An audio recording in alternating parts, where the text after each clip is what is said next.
Good Thursday morning, everybody. Chris here with High Seas Cruising, and welcome to today's video. I got a story for you today. A story to me would be heartbreaking if I was a cruise passenger, because in my opinion, the cruise line just straight screwed up.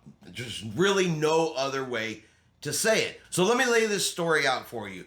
You're a cruise passenger. You find your cruise vacation you want to take. You book your cruise vacation. You get all your paperwork, your documentation is in order, you've made your final payment, you pack your suitcase, you're good to go. You head to the cruise terminal on embarkation day. And you guys know that feeling of excitement you get to the cruise terminal. You can see the giant cruise ship just sitting there. You know you're only just a short amount of time from getting on board and starting your cruise vacation. But what happens when you go in the cruise terminal? Instead of them checking you in and you heading towards the ship, instead you get a letter from the cruise line.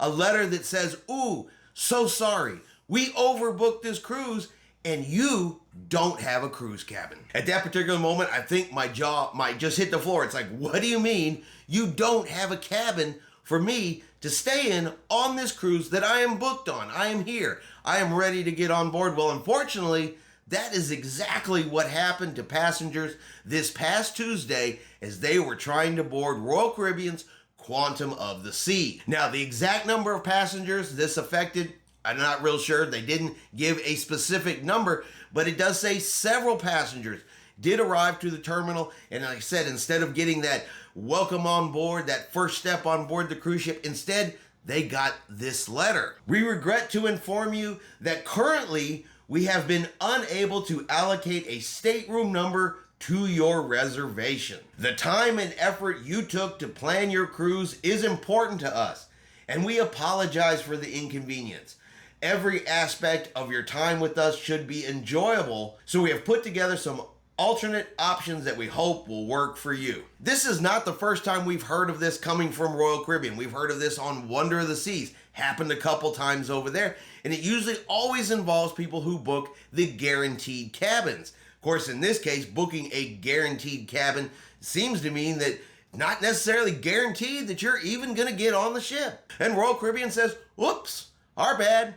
We overbooked, but we put some alternate options together for you. And we hope that these options, they work for you." But I think the best option might have been had these passengers been able to get on the ship and enjoy the vacation that they went all the way to the cruise terminal for. I think Royal Caribbean completely screwed up by overbooking a cruise.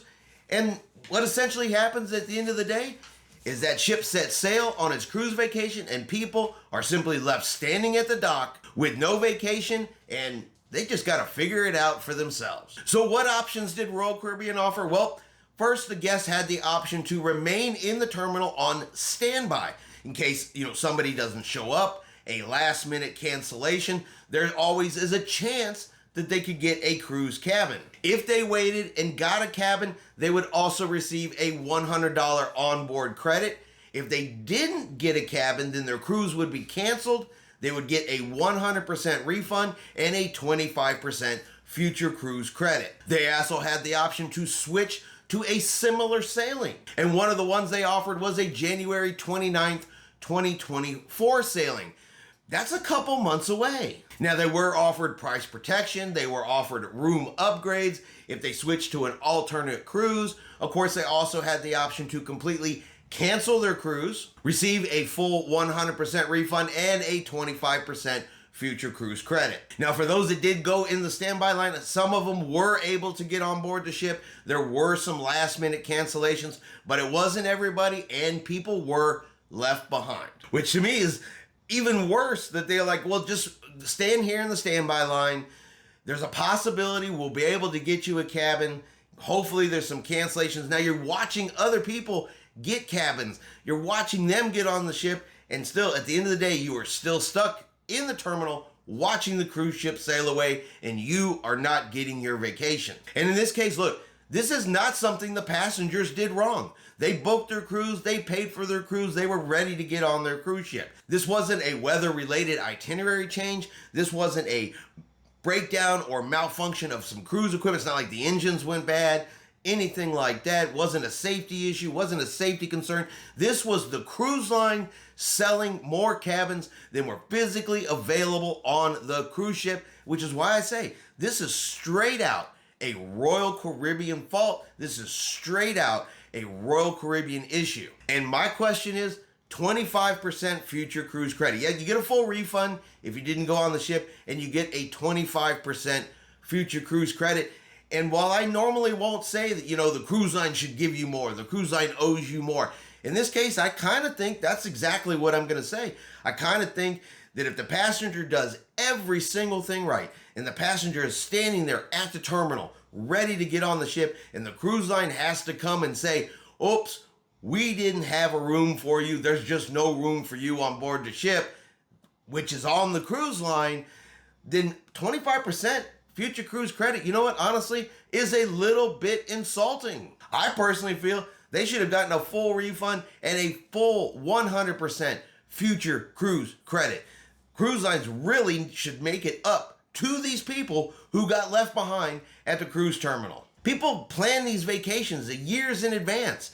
They take the time off of work, the expense of getting to the cruise port, only to be denied before you make that final step on board the ship.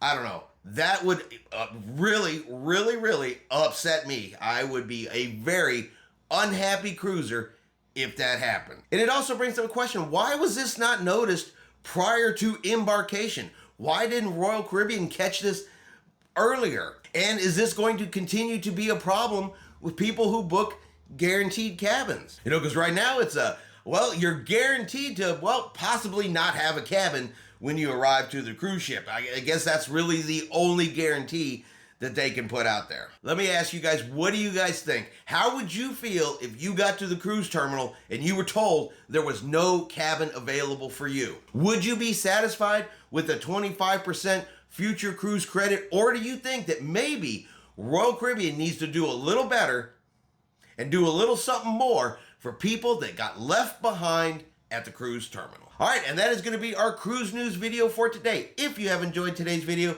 do me a favor and hit that like button. If you haven't done so yet, do me a favor and hit subscribe.